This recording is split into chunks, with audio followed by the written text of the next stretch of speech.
2022년 3월 20일 천안광성교회 주일 예배를 드리겠습니다. 사랑과 은혜가 풍성하신 아버지 하나님, 막바지 꽃샘 추위 속에서 우리를 지켜주사 이렇게 예배를 드릴 수 있게 해주시니 참 감사합니다. 코로나가 마지막 기승을 부리는 지금 우리를 환난 중에 건지사 여기까지 인도하신 에베네셀 하나님을 찬양합니다. 우리와 함께 하시는 임마누엘 하나님께 경배하며 주신 소명을 이루어가는 성도가 되게 하옵소서. 이 예배를 통하여 우리에게 새 힘을 주시길 소망하오며 예수님의 이름으로 기원하옵나이다. 아멘. 사도신경으로 우리의 신앙을 고백하겠습니다. 나는 전능하신 아버지 하나님, 천지의 창조주를 믿습니다. 나는 그의 유일하신 아들 우리 주 예수 그리스도를 믿습니다. 그는 성령으로 잉태되어 동정녀 마리아에게서 나시고 본디오 빌라도에게 고난을 받아 십자가에 못 박혀 죽으시고 장사된 지 사흘 만에 죽은 자 가운데서 다시 살아나셨으며 하늘에 오르시어 전능하신 아버지 하나님 우편에 앉아 계시다가 거기로부터 살아있는 자와 죽은 자를 심판하러 오십니다. 나는 성령을 믿으며 거룩한 공교회와 성도의 교제와 죄를 용서받는 것과 몸의 부활과 영생을 믿습니다. 아멘. 찬송가 28장입니다.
한 주간 동안 하나님과 나만 아는 죄를 고백하며 침묵으로 참회의 기도를 드리겠습니다.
다 함께 공동기도를 드리겠습니다. 사랑과 은혜가 풍성하신 아버지 하나님, 지난 한 주간도 우리를 지켜주시고 인도하신 주님의 은혜에 감사드립니다. 너희가 전심으로 나를 찾으면 나를 만나리라 하신 아버지 하나님, 오늘 거룩한 주님의 날에 우리가 주님을 만나기 위해 이 자리에 모였습니다. 우리에게 주님을 만나는 영광과 은혜를 허락하옵소서. 하나님의 형상으로 창조되었으나 우리는 너무나 자주 넘어지고 시험과 환난을 이기지 못해 약한 모습을 보이며 추악하게 살 때가 많았습니다. 감사하고 사랑하며 살기에도 짧은 인생이건만 불평하고 원망하며 미움과 증오를 퍼뜨리며 살았던 것들을 회개합니다. 우리의 죄를 용서하시고 넓고도 깊은 주님의 마음을 본받게 하옵소서. 주님께서 우리에게 주신 달란트를 개발하고 활용하여 하나님을 향한 감사와 영광을 위해 쓰이는 저희들의 삶이 되게 하옵소서. 나라와 세계를 위하여 기도합니다. 새로운 대통령이 선출되었으나 우리 안에 분열과 다툼은 그칠 기미가 보이지 않습니다. 위정자들에게는 현명함을 주시고 지지자들에게는 진영의 논리에서 벗어나 생각할 수 있는 분별력을 주옵소서. 분열과 다툼은 마귀가 가장 좋아하는 것임을 잊지 않고 주님의 자녀들이 이 땅에서 평화와 화해의 직분자가 되게 하옵소서. 우크라이나와 러시아 사이의 전쟁이 길어지고 있습니다. 벌써 23일째 벌어지고 있는 이 어리석고 무익한 전쟁이 속히 그칠 수 있도록 사악한 자들의 계획을 막아 주옵소서. 이 땅의 평화의 왕으로 오신 예수님을 묵상하는 사순절기에 전쟁이 그치고 평화의 소식이 들려오길 간절히 소망합니다. 순례의 절기 사순절 세 번째 주일입니다. 사순절기 동안 주님을 따르기 위해 영적 성장을 도모하는 거룩한 주님의 자녀가 되도록 이 시간 우리에게 크신 성령의 은혜를 내려 주옵소서. 이 모든 간구와 함께 주님의 은총과 자비를 구하며 주님께서 가르쳐 주신 기도를 드리오니, 하늘에 계신 우리 아버지, 아버지의 이름을 거룩하게 하시며 아버지의 나라가 오게 하시며 아버지의 뜻이 하늘에서와 같이 땅에서도 이루어지게 하소서. 오늘 우리에게 일용할 양식을 주시고 우리가 우리에게 잘못한 사람을 용서하여 준 것 같이 우리 죄를 용서하여 주시고 우리를 시험에 빠지지 않게 하시고 악에서 구하소서. 나라와 권능과 영광이 영원히 아버지의 것입니다. 아멘.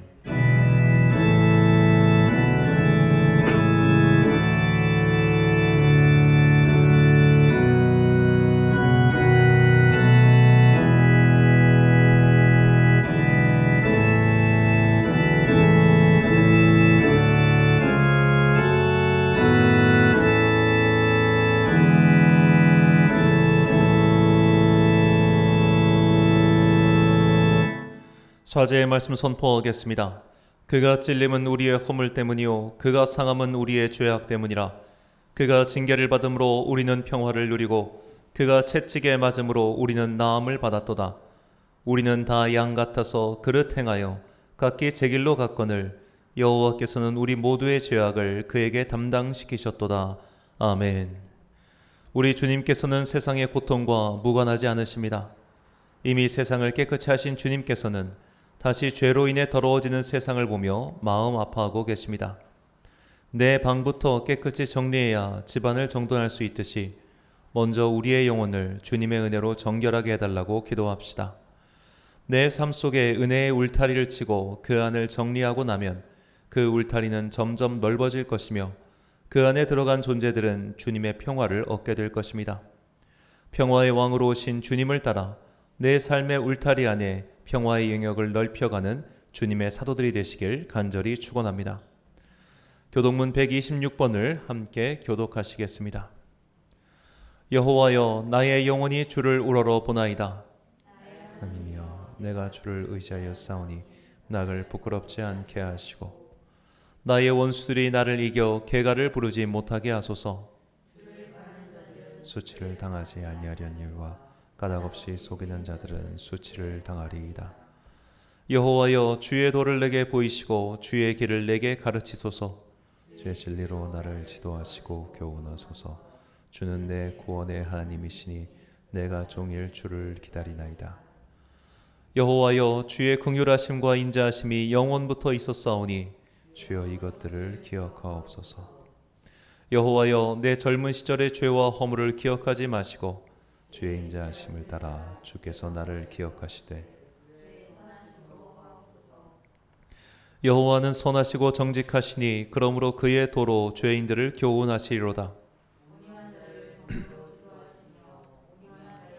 그의 도를 가르치시리로다. 함께 있습니다. 여호와의 모든 길은 그의 언약과 증거를 지키는 자에게 인자와 진리로다. 아멘. 찬송가 456장입니다.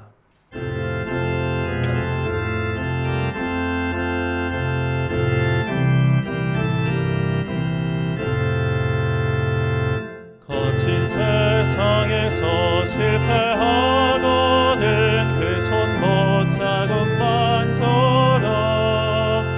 고된 일 하다가 힘을 얻으리 그 손 못 잡은 만져라. 그 손 못 잡은 만져라.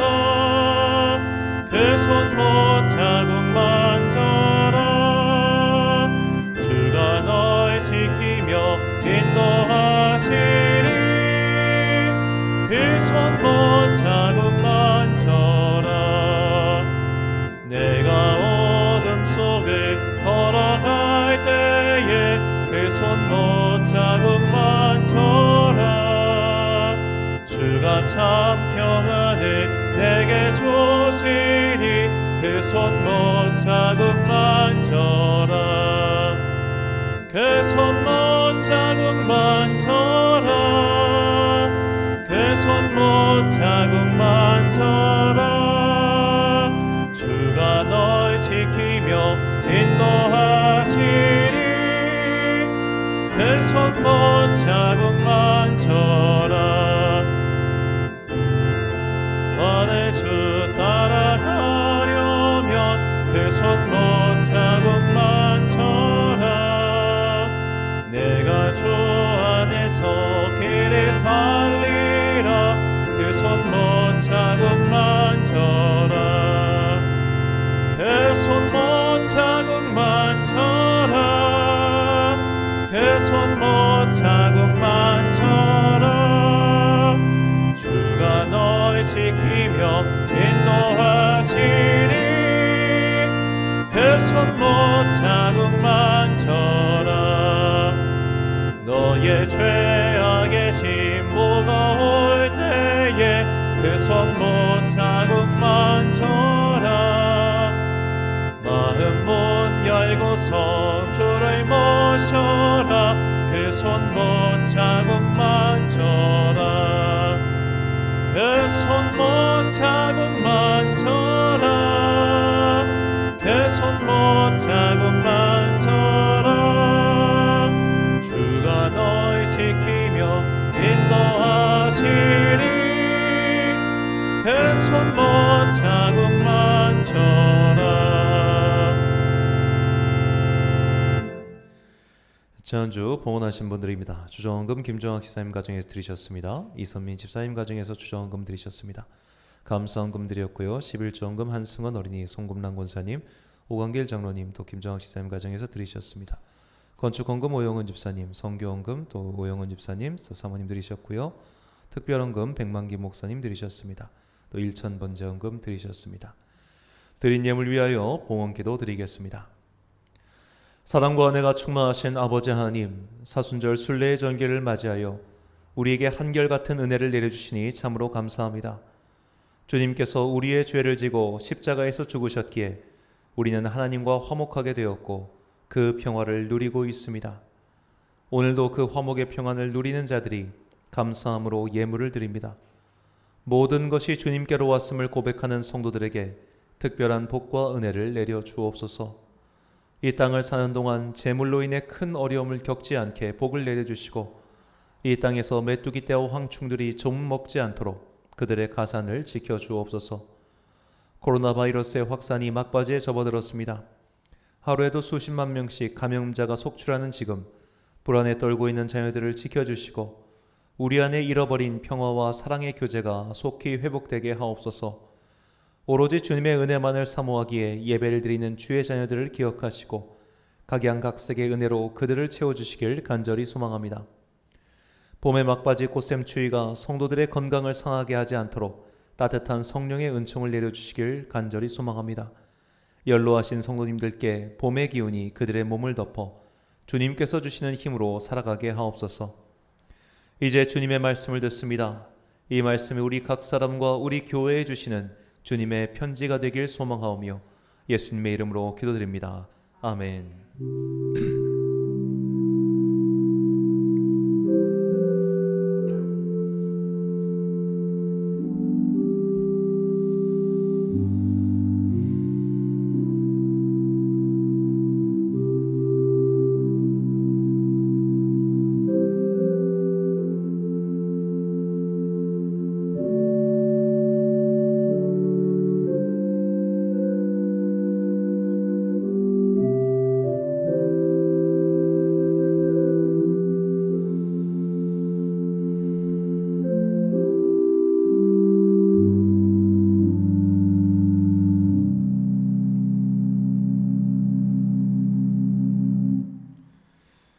오늘 우리에게 주신 하나님의 말씀 사사기 7장 9절부터 15절까지의 말씀입니다.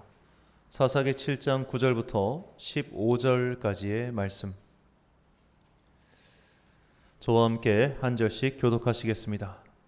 그 밤에 여호와께서 기드온에게 이르시되 일어나 진영으로 내려가라. 내가 그것을 내 손에 넘겨 주었느니라. 만일 내가 내려가기를 두려워하거든 내 보아 보라와 함께 그 진영으로 내려가서 그들이 하는 말을 들으라. 그 후에 내 손이 강하여져서 그 진영으로 내려가리라 하시니 기드온이 이에 그의 부하 보라와 함께 군대가 있는 진영 근처로 내려간즉 과 아말렉과 동방의 모든 사람들이 골짜기에 누웠는데 메뚜기의 많은 수와 같고 그들의 낙타의 수가 많아 해변의 모래가 많음 같은지라. 기드온이 그곳에 이른즉 어떤 사람이 그의 친구에게 꿈을 말하여 이르기를 보라 내가 한 꿈을 꾸었는데 꿈에 보리떡 한 덩어리가 미디안 진영으로 굴러들어와 한 장막에 이르러 그것을 쳐서 무너뜨려 위쪽으로 덮으니 그 장막이 쓰러지더라. 그 친구가 대답하여 이르되 이는 다른 것이 아니라 이스라엘 사람 요아스의 아들 기드온의 칼이라. 하나님이 미디안과 그의 모든 진영을 그의 손에 넘겨주셨느니라 하더라. 함께 있습니다. 기드온이 그 꿈에 해몽하는 말을 듣고 경배하며 이스라엘 진영으로 돌아와 이르되 일어나라 여호와께서 미디안과 그 모든 진영을 너희 손에 넘겨주셨느니라 하고 아멘. 부라 위기의 동반자란 제목으로 하나님의 말씀 선포하겠습니다. 자, 우리말 속담 중에 그 백직장도 맞들면 낫다라는 말이 있습니다. 자, 혼자서 하는 것보다 뭐든지 둘이서 함께하면 훨씬 더 수월하다는 의미를 담고 있죠. 자, 아무리 쉬운 일도 둘이서 하면 쉽다면 하다못해 어려운 일을 혼자서 하면 또 얼마나 힘들 것이며 또 어려운 일을 누군가가 도와준다면 그것이 얼마나 큰 힘이 되겠습니까? 얼마 전에 이제 교회 올라오는 길에 이제 우리 교회가 올라올 때 이 오르막길인데요. 그 오르막길에 어떤 할아버지가 그 박스를 몰고 리어카를 끌고 가시는 거예요. 그분이 차도를 가시고 계셨기 때문에 그 뒤에는 차들이 잔뜩 기다리고 있었고 그분이 이렇게 끌고 가셨는데 그래서 재빨리 가가지고 그걸 이제 밀어드렸습니다. 사실 그 박스를 실은 리어카는 이렇게 무겁지는 않습니다. 무겁지는 않지만 오르막길이었기 때문에 그냥 돕는 손 하나 붙이니까 훨씬 더 수월하게 가는 거예요. 자, 우리 인생에도 이럴 때가 참 많습니다. 그냥 이 순간에 거의 고양이 손이라도 빌리고 싶다는 말이 있죠. 그냥 누가 하나만 딱 도와줘도 손이 하나만 들어도 일이 훨씬 더 수월하게 지낼 때가 있죠. 이처럼 사람은 혼자서는 많은 일을 하기가 참 어렵습니다. 이것은 한자어 사람 인자에도 나와 있죠. 혹자는 말하기를 이 사람 인자가 두 명의 사람이 서로 기댄 형상이다라고 이야기를 합니다. 원래는 이제 갑골 문자를 보면 이 사람 인자는 그냥 사람이 옆에서 선 모습을 형상화한 것인데 또 이렇게 표현하기도 합니다. 자, 이처럼 사람은 서로 돕고 기대며 함께 살아가는 존재죠. 우리 주님께서는 인간을 혼자 두지 않으시고 이렇게 함께 서로 돕도록 창조하셨습니다. 창세기 2장 18절 말씀입니다. 여호와 하나님이 이르시되 사람이 혼자 사는 것이 좋지 아니하니 내가 그를 위하여 돕는 배필을 지으리라 하시니라. 아멘. 자, 혼자 있는 것은 사실 좋지 못합니다. 우리에게는 모두 다 돕는 사람들이 필요합니다. 오늘날 우리나라 독거노인이 100만 명이 넘어간다고 하죠. 이제 혼자 사는 분들은 아무래도 딱 보면 티가 나요. 남자든 여자든 특히 참 티가 납니다. 이게 저희 동네 이마트에 가면 여기 그 주변에 계시는 혼자 사시는 할아버지들이 참 많이 오십니다. 특히 평일에 가면 그분들이 고르는 메뉴가 대부분 비슷해요. 레토르트 식품, 뭐 일회용품, 뭐 요리를 할 줄 모르니까 그런 것들 사시는데 뭐 행색이나 그런 것들이 딱 봐도 아 혼자 사시는 분이구나라는 생각이 듭니다. 신기하게도 돈이 있든 없든 그 특히나 남성분들은 혼자 살면 그렇게 태가 나는지 모르겠어요. 이처럼 사람이 혼자 살면은 여러 가지 면에서 참 불편할 뿐만 아니라 그 형색이 썩 좋지 못할 때가 참 많습니다. 그 프로그램 중에 나는 자연이다라는 프로그램이 있죠. 사람들이 자연 속에서 혼자 사는 분들을 찾아가 가지고 그분들의 생활을 찍는 프로그램인데 그 나는 자연이다 나오는 프로그램에 그 어떤 출연하신 출연자분들 뭐 그분들 각자의 개인 사정이야 우리가 알 도리는 없지만 그분들의 모습을 보면서 와 나도 저렇게 살고 싶다 너무 멋진 모습이다 이런 분들은 아마 별로 없을 것 같아요. 왜 저렇게 사실까? 저렇게도 살 수가 있어? 신기하다라는 생각은 들지만 부럽다 나도 저렇게 살고 싶다 아마 그런 분들은 굉장히 적을 거라는 생각이 듭니다. 이처럼 혼자 사는 모습은 참으로 한편으로는 참 안타깝기도 하고 한편으로는 되게 애처롭기도 하고 또 한편으로는 여러 가지로 비효율적인 면이 분명히 사실이죠. 자, 우리가 혼자서는 더군다나 이렇게 약한 일도 할 수 없지만 더구나 큰 일도 할 수 없습니다. 이스라엘 사사 중에 혼자서 큰 힘을 자랑했던 이는 삼손입니다. 삼손만큼 큰 힘을 가진 사람이 없었지만 그는 큰 힘을 가지고 사실 별다른 일을 이룩하지 못했습니다. 왜냐하면 혼자서 모든 것을 했기 때문이죠. 반면에 오늘 우리가 살펴볼 주인공은 굉장히 약한 사람이었습니다. 약한 사람이었기 때문에 혼자서 무언가를 할 수 없는 사람이었어요. 그의 이름은 기드온이었습니다. 자, 믿음의 주연 중 한 명인 기드온은 굉장히 심약했고 또 사람의 눈치를 보는 사람이었던 것 같아요. 하나님께서 그를 미디안의 손에서 이스라엘을 구원하실 영도자로 세우셨습니다. 그래서 그에게 특별히 여호와의 사자를 보내시어 네가 나에게 소명을 받은 사람이야 라는 것을 분명히 확인시켜 주십니다. 사사기 6장 21절과 22절 말씀입니다. 여호와의 사자가 손을 잡은 지팡이 끝을 내밀어 고기와 무교병에 대니 불이 바위에서 나와 고기와 무교병을 살랐고 여호와의 사자는 떠나서 보이지 아니한지라. 기드온이 그가 여호와의 사자인 줄 알고 이르되 슬프도소이다 주 여호와여 내가 여호와의 사자를 대면하여 보았나이다 하니. 아멘. 자, 우리가 개인 기도 중에 환상을 통해서 천사를 보기만 해도 혹은 하나님의 음성을 듣기만 해도 우리의 삶에는 굉장히 큰 용기가 나겠죠. 위대한 성인들 가운데 한 명인 아시시의 프란체스코는 하나님께서 그에게 환상 중에 나타나셔서 네가 나의 성전을 수리해라 라는 그 한마디를 듣고 그의 평생의 삶의 궤도를 상인에서 기도자로 완전히 바꿔버립니다. 이처럼 하나님을 만나는 경험은 사람에게 굉장한 용기와 힘을 주죠. 자, 기드온도 그래서 나름 용기를 냈어요. 그래서 나름 용기를 내서 그가 한 일이 뭐였냐면 그가 살고 있는 동네에 바알 신상을 부수는 일이었습니다. 그런데 용기를 얻은 사람이 분명히 하나님께 소명을 받고 용기를 얻은 사람이 그것을 백주대낮에 사람들이 보는 앞에서 하지 못하고 몰래 숨어서 그 밤에 몰래 사람들이 자고 있을 때 가서 때려 부숴놓고 내가 한 것이 아닌 것 마냥 도망칩니다. 자, 하나님께 분명히 소명을 받았는데도 사람들 앞에서 그것을 적극적으로 고작해야 그 우상 숭배하는 신상 하나 부수는 것도 숨어서 할 만큼 사실 기드온은 기가 약한 사람이었어요.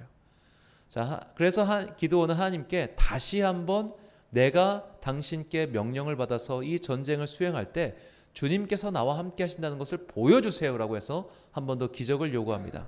그가 요구한 기적은 자, 땅이 이제 내가 밖에다 양털을 놓을 테니까 이 새벽이 지날 때 이 양털만 이슬에 젖고 나머지는 쫙 말라 있게 해주세요였어요. 자, 그래서 하나님께서 그의 기도를 들려주셔가지고 자, 모두가 말랐고 양털만 젖었습니다. 그런데 그에게는 이거 한 번만으로 충분하지가 않았어요. 그래서 기도는 다시 한 번 더 하나님께 간구하죠. 하나님, 이번엔 반대로 해주세요. 땅은 다 젖고 양털만 말라있게 해주세요. 자, 이렇게 하나님께 일종의 교차 확인을 거친 후에야 기도는 비로소 이스라엘 전역에 소집 명령을 내립니다. 그렇게 해서 3만 2천 명의 군대가 모였습니다. 자, 그런데 이렇게 모인 3만 2천 명 중에 하나님께서 야, 얘들 너무 많아. 그러니까 이 중에 겁먹은 사람, 전쟁에 마음이 없는 사람, 걔들 다 집으로 가라 그래. 해가지고 3만 2천 명 중에 2만 2천 명을 집으로 돌려보내요. 10,000명만 남았습니다.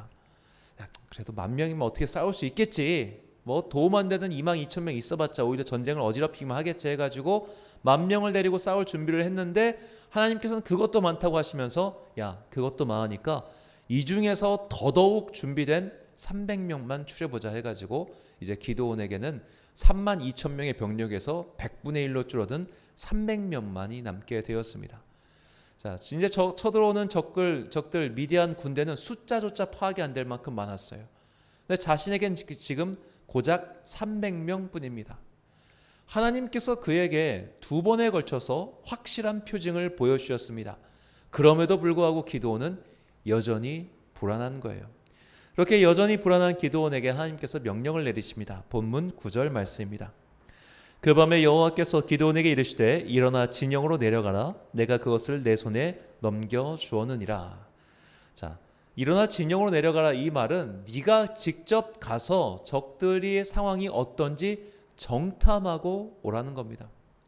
자, 적군에 조용히 침투해서 적군이 얼마만큼 많은지 혹은 적들의 상황이 어떤지 그것을 정탐하는 정탐꾼들은 말 그대로 정예 중에 정예여야 합니다. 일단 적진을 홀로 가는 것도 보통 일이 아니고 거기서 살아 돌아온 것도 더더욱 어려운 일이었기 때문이죠. 최근 예능 방영하고 있는 이 강철부대라는 프로그램을 보면 이 우리나라 특수부대원들이 예비군들이 나와가지고 서로 기량을 겨루는 프로그램인데 뭐 이들의 기량이 정말 대단합니다. 뭐 군대를 전역한 지 얼마 되지 않은 사람도 있지만 뭐 저도 이제 장교로 군생활을 꽤 오래 했습니다만 정말 이렇게 제대를 하고 기량을 유지하는 게 보통 일이 아닌데 소위 말해 쌓아놓은 이 짬밥이 있다 보니까 이게 기량이 발휘가 되는 거예요. 이 정도 정말 혹독한 훈련을 거쳐야지 적진에 침투해가지고 어떤 정보를 갖고 살아서 돌아올 수 있는 거죠. 자, 이런 일을 지금 겁쟁이 기드온에게 맡긴 거예요. 기드온 입장에서 어떻게 하겠습니까? 나 이거 무서운데? 그런 생각이 들지 않겠어요? 그러니까 하나님께서 그에게 명령하십니다. 본문 10절 말씀. 만일 내가 내려가기를 두려워하거든 내 부하 부라와 함께 그 진영으로 내려가서. 자, 두려워하거든이란 말 속에 이미 그가 두려워하고 있다는 것을 증명하고 있죠. 그는 두려웠습니다. 그래서 하나님께서 그에게 야, 정 무서우면 네 부하 부라와 함께 내려가라고 하신 거예요. 자, 여기서 이제 부하라고 번역한 히브리어는 나하르인데 이 나하르란 말은 20세에서 10세 사이의 청년 및 청소년을 가리키는 말입니다. 그러니까 이 부라는 지금 기드온보다 훨씬 어린, 우리나라 치면 사실 거의 미성년에 가까운 청소년이에요. 어린 청소년을 데리고 지금 적진으로 가라고 하십니다. 그런데 나와 같이 붙어있는 아마 이 부라의 역할은 기드온 옆에서 그의 무장, 옛날에는 이제 그 전투 지휘관 옆에는 그 무장을 챙기고 있는 따로 종자가 있었어요. 그 종자 같은 역할을 하던 사람이었을 것 같은데 옆에 있으면 두려움은 전염됩니다. 이 사람이 지금 이 사람이 좀 두려워하고 있구나, 이거를 옆에 있는 사람은 누구보다 더 잘 알아요. 자, 윗사람이 두려워하면 아랫사람은 당연히 두려워요. 더군다나 부라는 연하예요. 훨씬 어린 청소년이에요. 자, 청소년인 부라를 데리고 가야 하는데 둘 다 두려워, 둘 다 무서워, 그런 상황입니다. 근데 참으로 신기한 게요, 사람은 두려워도 둘 다 겁쟁이여도 이상하게 겁쟁이 둘끼리 손을 잡으면 용기가 나더라고요. 자, 이제 귀신의 집이라든지 그런 공포 체험을 할 때 혼자는 못 들어가는데 겁쟁이 둘끼리 들어가잖아요. 그래서 달달달달 떨면서 제가 그 런닝맨 짤방을 되게 즐겨 보는데 그 유재석 씨가 굉장한 겁쟁이입니다. 그 유재석 겁쟁이 모험하면 되게 재밌는데 유재석 씨도 겁쟁이지만 같이 가면 사람도 뭐 VJ도 다 겁쟁이에요. 근데 겁쟁이끼리 모이니까 여하튼 어쨌든 가더라고. 혼자면 못 가요. 그런데 겁쟁이끼리도 손을 잡으면 갈 수 있어요. 그래서 이 겁쟁이 두 사람이 지금 적진으로 가서 정탐을 하고 돌아오는 과정이죠.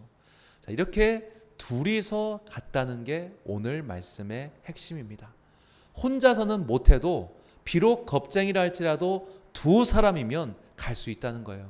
마치 백직장도 맞으면 낫다는 식으로 누군가와 함께라면 우리는 그래도 조금 용기를 내가지고 어려운 일에 도전할 수 있는 겁니다. 그래서 주님께서는 제자들을 파송하실 때 둘씩 묶어서 파송하셨어요. 제자들은 사실 그때 준비된 사람들이 아니었습니다. 지금 너희들 가서 체험해 보라고 일종의 체험학습을 보내신 거예요. 그렇기 때문에 혼자 가면 무서울 테니까 일단 둘이 가봐 라고 해주고 둘씩 짝지어서 그들을 이스라엘의 각 마을로 보내시죠. 이것이 굉장히 중요합니다. 지금 불안은 기드온보다 약한 사람이지만 그 약한 사람의 손조차도 이 겁쟁이 기드온에게는 큰 힘이 되어주는 거예요. 이것을 바꿔 말한다면 내가 누군가에게 힘이 될 수 있는 건 내가 힘이 있기 때문이 아니에요. 그저 건네주는 그 손이, 그저 함께 해주는 그 말이 누군가에게는 큰 힘이 되어줄 수 있다는 겁니다. 내가 능력이 있기 때문에 힘이 되어주는 것이 아니라 그저 함께하는 것만으로도 누군가에게 힘이 되어준다는 거죠. 오늘 본문에 나온 기드온과 불어와 같은 관계가 사무엘상에 한 번 더 나옵니다. 바로 요나단과 그의 무기 든 소년의 이야기죠. 사무엘상 14장 6절과 7절 말씀입니다. 요나단이 자기의 무기를 든 소년에게 이르되 우리가 이 할례 받지 않은 자들에게로 건너가자. 여호와께서 우리를 위하여 일하실까 하노라. 여호와의 구원은 사람이 많고 적음에 달리지 아니하였느니라. 무기를 든 자가 그에게 이르되 당신의 마음에 있는 대로 다 행하여 앞서 가소서. 내가 당신과 마음을 같이하여 따르리이다. 아멘. 자, 이 상황에서 이 소년이라고 번역한 히브리어 또한 나아릅니다. 그러니까 똑같이 청소년을 데리고 요나단이 지금 적진에 둘이 들어가자라고 얘기하는 거예요. 이게 사실 굉장히 치사한 상황입니다. 왜냐하면 성경 사무엘상을 보면 이스라엘 군대 중에 철제 무기, 칼을 들고 있는 사람이 딱 2명이에요. 사울왕과 요나단 뿐입니다. 그러니까 지금 요나단과 함께 가고 있는 이 소년에게는 무기가 없어요. 기껏해봐야 석재 무기, 잘해봐야 청동기 무기뿐이에요. 지금 야 너는 지금 좋은 무기 차고 가지고 나보고는 후진 무기 들고 따라오라는 거 아니냐 이거예요. 더군다나 요나단은 이때 꽤 장성한 어른이었습니다. 그러니까 사울 왕이 40세의 왕, 그러니까 우리가 다윗과 요나단 뭐 우정의 이야기를 하다 보니까 둘이 나이가 비슷할 것 같지만 실제로 다윗과 요나단은 거의 가까이 20살 가까이 차이가 납니다. 왜냐하면 사울 왕의 막내 아들인 무미보셋과 다윗의 나이 차가 10살이에요. 그렇다면 요나단 장자인 요나단과는 훨씬 더 나이 차이가 많이 났겠죠. 그렇다면 지금 요나단은 꽤 나이가 있는 성년인데 얘는 어려요. 더구나 무기도 없어. 그런데 같이 가지. 너무 치사한 거 아닙니까? 마치 나는 오무 딱 완전 다 갖추고 나랑 같이 가자 하는데 옆에 있는 애는 아무것도 없어. 근데 지금 이 소년이 용기를 내서 같이 가잖아요. 자, 이 성경 속에서 이 무기 든 소년의 대사는 이 한 줄밖에 나오지 않지만 그가 있었기 때문에 요나단은 블레셋을 쳐서 무찌를 수 있었던 것이죠. 약한 자라도 함께 있으면 힘이 됩니다.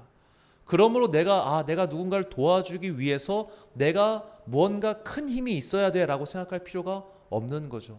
우리는 그저 누군가와 함께 있는 그 존재만으로도 그 약한 사람, 그 어려운 사람에게 힘이 되어줄 수 있습니다. 새벽에도 말씀드렸지만 교회를 개척했을 때부터 지금까지 함께 해주시는 성도님들이 계십니다. 그분들이 정말 특히 개인적으로 저에게 많은 용기와 힘을 주십니다.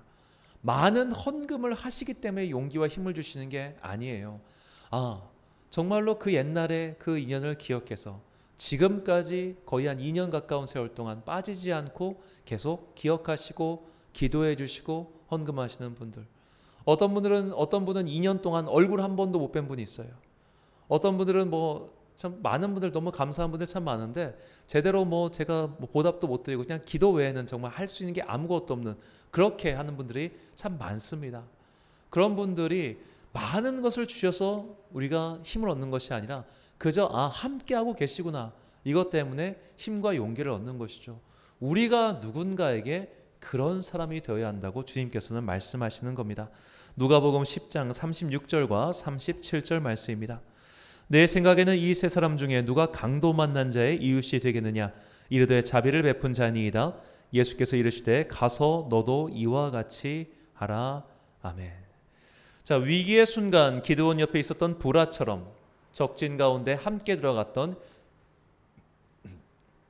요나단의 무기를 든 소년처럼 우리는 오늘 어려움에 처한 사람, 혹은 용기가 필요한 사람, 혹은 삶의 위로가 필요한 사람에게 다가가서 그의 손을 잡아주는 그런 주님의 은혜의 창구 역할을 해야 됩니다.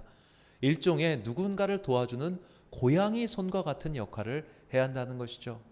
바울에게도 이런 고양이 손 같은 교회가 있었습니다. 빌립보 교회였습니다. 빌립보 교회는 바울이 빌립보를 방문했을 때 자주상사 루디어와 함께 개척한 교회였습니다. 하지만 바울이 감옥에 갇히고 이후 이제 그 도시에서 나가야 되는 상황이 처하면서 이 빌립보 교회와 오랜 시간 함께하지 못했어요. 하지만 이 빌립보 교회는 어떻게든 그 루디아라고 하는 여성이 이끌어가지고 나름 교회가 그래서 자생을 하게 됩니다. 그리고 그때부터 바울의 선교를 도와주기 시작해요. 바울이 가이사랴와 로마에 갇혀 있을 때 빌립보 교회는 바울이 쓸 것을 마련해서 그에게 보내줍니다. 그런데 빌립보 교회가 여전히 작은 교회였어요. 그렇기 때문에 그들이 보내주는 바울의 어떻게 보면 보내주는 물건들은 정말 바울을 엄청 도와줄 수 있는 그런 큰 물건들이 아니었다는 거예요. 예를 들어 누가 이사를 했어요. 내가 정말 그에게 뭔가를 주고 싶어. 근데 나에게 돈이 없어. 그래가지고 그 집에 이거라도 써 하고 그냥 티슈라도 갖다 주고 싶은 그런 마음 정도인 거예요. 이거 티슈 없어도 살아. 어차피 나에겐 티슈를 살 돈이 있으니까. 하지만 그게 바울에게는 너무나 고마웠던 것이죠. 그 고마운 마음을 바울이 빌립보서 4장에서 이렇게 이야기합니다. 4장 18절과 19절. 내게는 모든 것이 있고 또 풍부한지라. 에바브로 디도편에 너희가 준 것을 받음으로 내가 풍족하니 이는 받으실 만한 향기로운 제물이요 하나님을 기쁘시게 하는 것이라. 나의 하나님이 그리스도 예수 안에서 영광 가운데 그 풍성한 대로 너희 모든 쓸 것을 채우시리라. 아멘. 그러니까 빌립보 교회가 풍족하게 줬기 때문에 풍족해진 게 아니라 너희 마음이 나에게 너무 절절하게 다가와서 내가 만족해, 내가 풍족해, 이렇게 이야기하는 거죠. 마치 어린애가 아빠 이거 드세요라고 해가지고 이거 갖고 오니까 그냥 아빠 좋은 거, 마치 그런 마냥 누군가를 돕기 위한 우리의 작은 고사리 손은 그 사람에게 힘이 될 뿐만 아니라 하나님을 기쁘시게 하는 향기로운 제물이 된다는 것입니다. 그러므로 우리는 오늘 누군가를 도와주는 그런 작은 고양이 손이 되어야 합니다. 이렇게 우리가 누군가를 돕기 위한 작은 고양이 손이 될 때 우리는 정말로 우리를 통해서 일하시는 하나님의 역사를 보게 되는 것이죠. 자, 이렇게 작은 도움을 주는 사람이 그대 곁에 있는가라는 제목으로 지은 함석헌 선생의 시가 있습니다. 그대 그런 사람을 가졌는가라는 시인데 제가 읽어드리겠습니다. 말리길 나서는 길 처자를 내맡기며 맘 놓고 갈만한 사람, 그 사람을 그대는 가졌는가? 온 사람이 다 나를 버려 마음이 외로울 때에도 저맘이야 하고 믿어지는 그 사람을 그대는 가졌는가? 탔던 배 꺼지는 시간 구명대 서로 사양하며 너만은 제발 살아다오 할 그 사람을 그대는 가졌는가? 불의의 사형장에서 다 죽어도 너희 세상 빛을 위해 저만은 살려두거라 일러줄 그 사람을 그대는 가졌는가? 잊지 못할 이 세상을 놓고 떠나려 할 때 저 하나 있으니 하며 빙긋이 웃고 눈을 감을 그 사람을 그대는 가졌는가? 온 세상의 찬성보다도 아니하고 가만히 머리 흔들 그 한 얼굴 생각에 알뜰한 유혹을 물리치게 되는 그 사람을 그대는 가졌는가? 자, 이런 사람을 가지는 것도 물론 축복이지만 내가 누군가에게 그런 사람이 되는 것이 더 중요합니다. 저는 어쩌다 보니 본의 아니게 아동부 사역을 참 오래 했습니다. 아동부 사역을 하면서 연초에 학부모님들에게 아이들 기도 제목을 받으면 거의 이제 특히 3월 1일 날 아이들 학교 가기 직전에 기도 제목을 받으면 초등학생을 본 대부분의 부모님들의 기도 제목은 동일해요. 좋은 선생 만나게 해주세요. 좋은 친구 만나게 해주세요. 이 두 가지에서 벗어난 걸 제가 거의 본 일이 없습니다. 그 수백 개의 기도문을 보면서 한편으로는 제가 좀 안타까웠던 것이 뭐냐면, 물론 그 교회 특성이 있을 수도 있겠으면 정말 그 수백 명의 부모님들 중에 단 한 명도 우리 애가 다른 이의 좋은 친구가 되게 해주세요라는 기도 제목을 제가 본 적이 없어요. 우리 아이가 다른 이의 좋은 친구가 되게 해주세요. 자, 우리는 모두 다 남들이 나를 도와주길 바라요. 누군가가 나를 도와주길 원해요. 내가 세상에서 제일 힘들거든. 내가 세상에서 제일 외롭거든. 내가 세상에서 제일 괴롭거든. 그러니까 누가 날 좀 도와줘 라고 생각하지, 내가 누군가에게 도와줄 수 있는 그 작은 고양이 손이 될 수 있다는 것은 아무런 생각을 하지 않는다는 거죠. 그러므로 그리스도인들은 내가 누군가를 도와주기 위한 좋은 친구가 되어줘야 되고 좋은 손이 되어줘야 되고 주님의 손과 발이 되어 그를 잡아줄 수 있는 그런 믿음의 용기와 도전이 필요합니다. 자, 그런데 내가 누군가를 잡아주면 신기하게도 나도 같이 끌려 들어가요. 우리가 힘든 사람 만나면 나도 같이 힘들어져요. 우리가 우울한 사람 만나면 나도 같이 우울해져요. 그래서 쉽게 우리는 남을 잘 못 도와줘요. 왜냐하면 괜히 얽혔다가 나도 피곤해지는 것이 싫거든. 나도 내 인생 살기 사실 힘들거든요. 그래서 우리가 남을 돕는 고양이 손이 되기 전에 먼저 필요한 것은 내가 주님의 손을 굳건히 잡고 있어야 됩니다. 마치 구명줄을 잡고 나야 남을 도와줄 수 있는 것처럼 내가 주님의 손을 잡지 않은 상태에서 누군가의 어설프게 손잡았다가 같이 끌려 들어가는 거예요. 그래서 우리는 먼저 내가 주님의 손을 붙잡은 이후에 남을 위한 도움의 손이 되어야 된다는 것을 꼭 기억해야 합니다. 엘리사 호프만이라는 목사님이 계셨습니다. 자, 그 목사님이 이제 오늘날 이제 교인들 신방을 다니셨는데 그 한 여인분 신방을 갔어요. 그 성도분께서 목사님에게 나 이런저런 힘든 일이 있었어요. 막 온갖 자신의 힘든 상황을 쭉 얘기하신 거예요. 그 얘기를 쭉 듣다가 이 호프만 목사님이 순간적으로 이런 말씀하셨습니다. 주님께 아뢰세요. 주님께 당신의 그 마음을 아뢰세요. 말씀드리세요. 이렇게 얘기했습니다.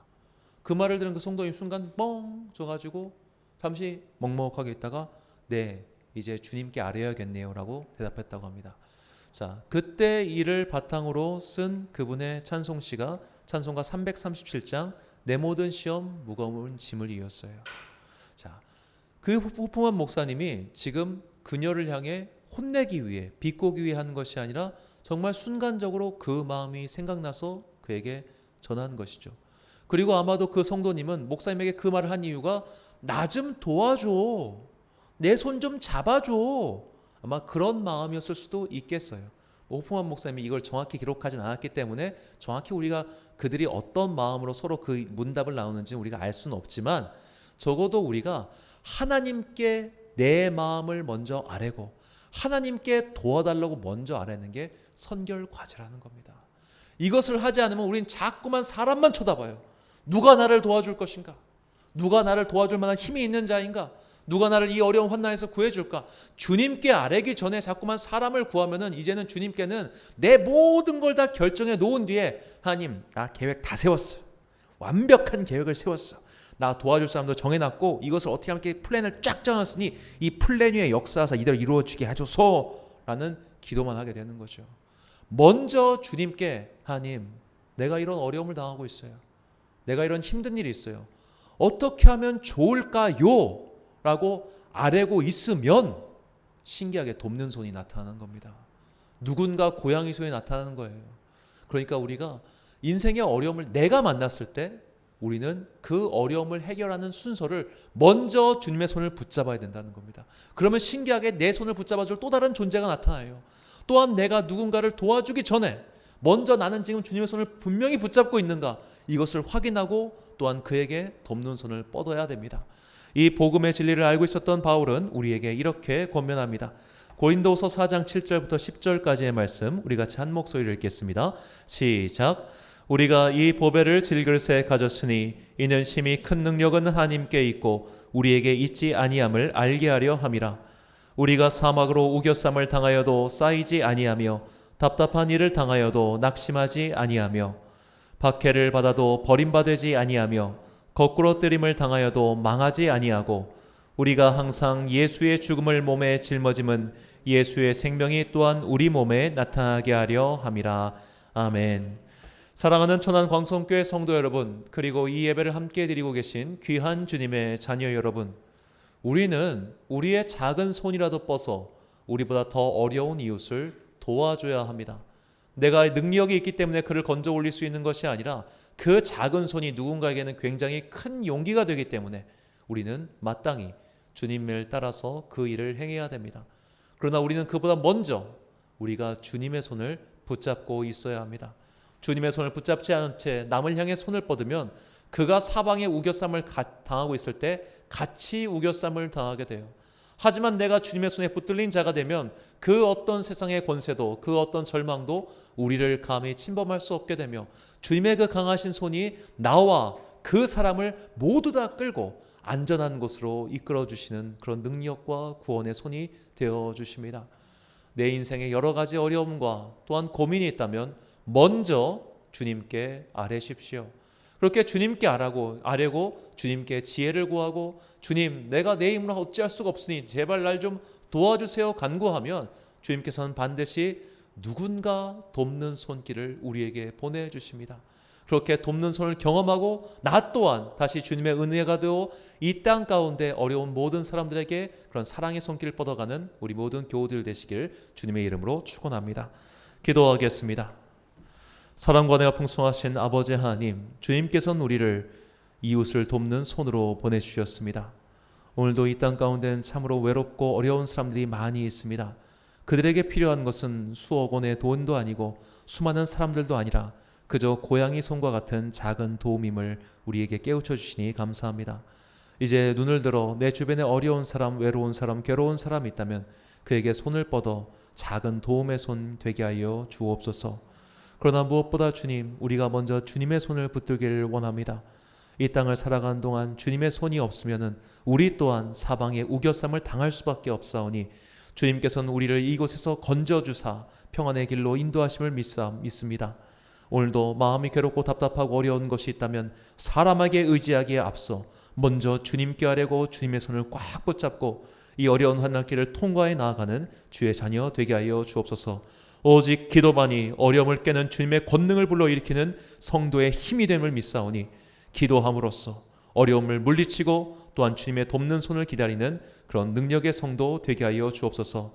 이 시간 이후로 우리 마음속에 있는 모든 어려운 것들, 감당이 힘든 것들을 다 아시는 주님께서 우리의 음성을 들어주시고 우리의 손을 잡아주시며 우리 또한 그 손을 붙잡고 나보다 더 어려운 자에게 손을 뻗어 모두 함께 주님의 구원의 방주에 올라타기를 간절히 소망하오며 이 모든 말씀 우리를 사방의 우겨쌈에서 건져내신 예수 그리스도의 이름으로 기도드립니다. 아멘. 찬송가 347장 찬양하겠습니다.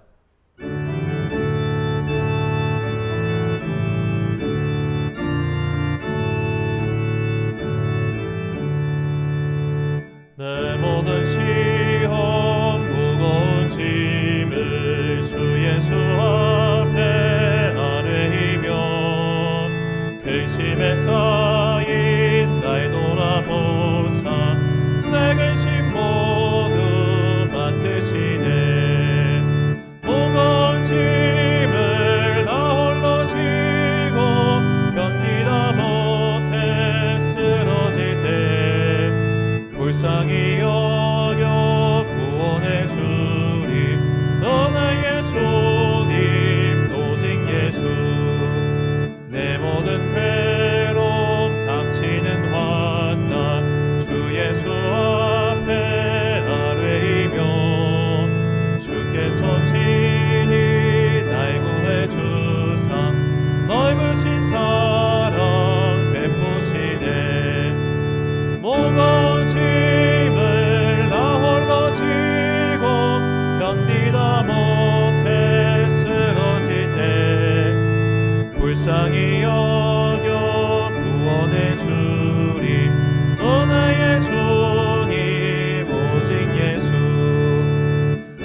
파송의 말씀 선포하겠습니다. 자리에서 일어나 주시기 바랍니다. 세상에는 우리의 도움이 필요한 자들이 많습니다. 외롭고 힘든 사람들은 고양이 손이라도 감사할 뿐이죠. 그들을 붙잡는 주님의 손이 되어 주십시오. 주님께서는 우리가 손을 펴서 나보다 약하고 어려운 자를 도와주길 원하십니다. 주님께 손을 뻗으십시오. 세상의 권력자나 나보다 강한 자를 의지하지 말고 세상을 창조하시고 다스리시는 하나님께 마음의 소원과 간구를 말씀드리십시오.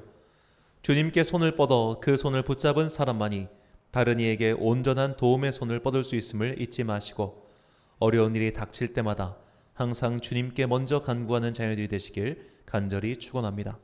축도로 예배를 마치겠습니다. 지금은 우리 주 예수 그리스도의 은혜와 하나님 아버지의 크신 사랑과 성령님의 교통하심이 이제 내 삶 속에서 역사하시는 주님, 내 손을 잡으시는 주님, 그 권능의 손을 붙잡고 나보다 어려운 자에게 작은 도움의 손길이 되리라 다짐하는 귀한 주님의 자녀들 머리 위에 지금부터 영원까지 함께 하시기를 간절히 축원하옵나이다. 아멘.